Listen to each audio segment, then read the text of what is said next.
Here's a cool new piece of technology I got.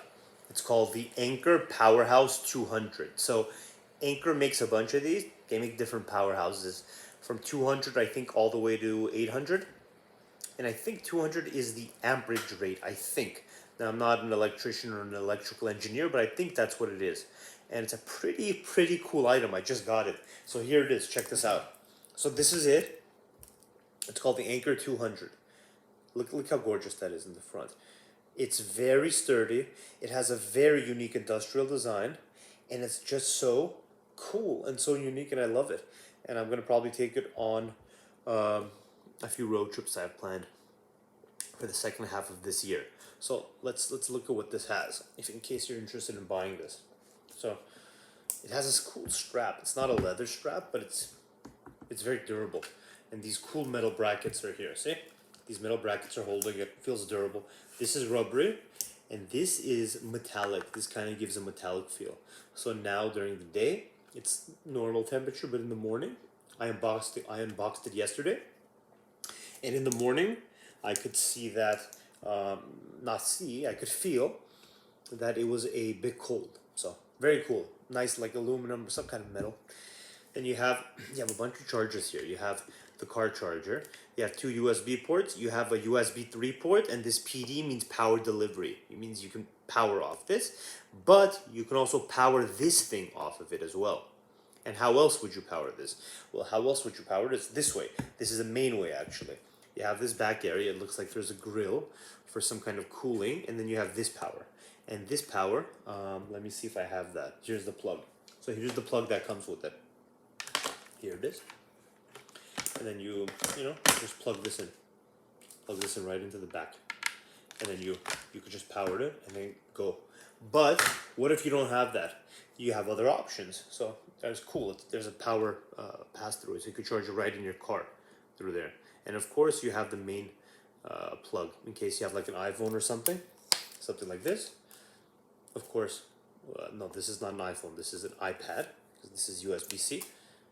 This is an iPad one, but say I take the actual plug out and I just have these two USB-C ones, and I want to charge my iPad or anything else that uses USB-C to charge.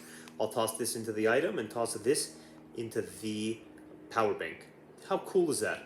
So I have this option, and if I have an actual plug and I need to do something with it, I have this option, and I have just a bunch of options. I could do a lot. And this, I believe, gives a 60 watt hour rating or whatever the 60W rating, meaning it's powerful enough to do an iPhone, but it's also powerful enough to do an iPad or laptop pretty quickly. And then a lot of mini supplies. So the way I think of it and see it, there's like three ranges: the low end, the medium end, and the high end in terms of requiring power. So high end are things like a normal size refrigerator, a microwave, things like that. You're not going to be able to use this, I think, based on what I understand, based on the literature, based on what I read online. But even for the medium tier stuff, like maybe a small tiny fridge, like a true mini fridge, an iPad, a laptop, a big laptop, those things you can power with this, and it looks pretty cool. Then you have the screen up top, right? You have this cool screen up top, and the way the screen works, when you plug it in, it tells you how much it's charging. And the other way it works is when you power up any one of these subsections. And what's interesting is that this is divided into subsections. So I could power in the car charging area, and I could power it off. And in just a second, the screen will go dim.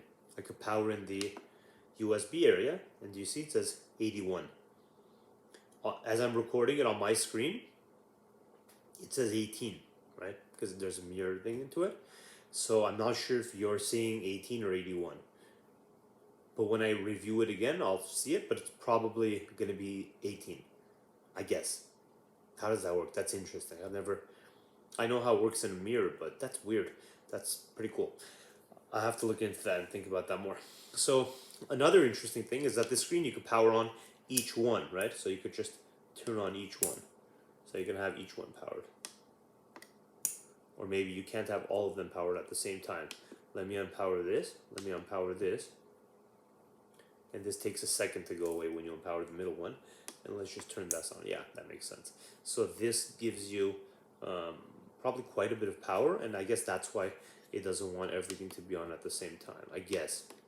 So I guess you can only have 2 out of 3 on, because see, I'm trying to turn on the third one, and it's not working. But the moment I turn one of them off, this does work. Or no, it doesn't work. I guess there's a combo of these. So if I turn this off, these two work together, but these two won't work together. I guess it seems like that. Now I haven't actually used it in practice, but I did charge it to 100, and then I charged my iPad Air. And that, it worked superbly. It just charged fast and efficiently. This thing didn't heat up. The iPad Air heated up a tiny bit, but that's what happens when you charge it. This didn't heat up. It just feels so durable, and it feels so cool to carry with you. And it's not that heavy. You could hold it in one hand like this. You could hold it in one hand like this. So it's not too heavy of an item. But for 200, I think 200 amp hours. I don't know. I don't know how to say it. I remember the 200 goes with something like 200 mph, amp hours, milliamp hours, who knows. But from what I understand, an iPhone, if you look at those numbers, whatever you call that, so this is 200 whatever, right? Whatever that thing is, whatever the amp hour is. If you have this for, this is 200. An iPhone's like 3, I guess. Like it's, so you have a lot of capacity here, basically. You could charge it like an iPhone over 10 times apparently on one of these. Doing this video makes me want to learn more about electricity, so I could talk intelligently about these numbers and these concepts. It seems like, given what I'm interested in, I'm quite lacking in the knowledge. So that's something I may have to remedy over time. But so yeah, this is the Anker Powerhouse 200. Not affiliated at all with the company, obviously, and I bought it with my own money, just for my own self, and I'm reviewing it. And I don't care if you buy one or not, but if you do buy one, I think you'll be pretty happy with it if you're a techie person. You also may want to buy one if you just want to be prepared. You maybe have an electric car, you don't want to tax it, you just want to go camping sometimes. Maybe there's more power outages in your area than there was before. You just want to be prepared. You just want to know you have some power in case shit hits the fan. Because if shit hits the fan in that scenario, this will not save you. This will be a joke. But if in a mild scenario, this will make it a little bit easier to tolerate in a mild scenario. One last thing I want to say on this is, from my perusing of the Anker website, it seems like you could charge this with solar panels, and I think you could charge it through here with solar panels, or maybe even through one of the front things.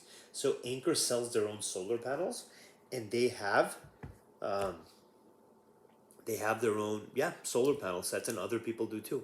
And I've seen YouTube videos where people are able to charge these with solar panels. I've even seen a video where a guy was able to charge his EV with solar panels. I think maybe through one of these, or maybe not. I don't know. I'm not quite sure. But this seems like a pretty powerful item if you're a techie and you kind of approach it the right way in terms of making it fit your life and your adventures. So when I try it out, I'll obviously talk more about it and let you guys know how it went. But yeah, I'm probably going to talk more about some of my techie hobbies, some of my nerdy pursuits on this channel.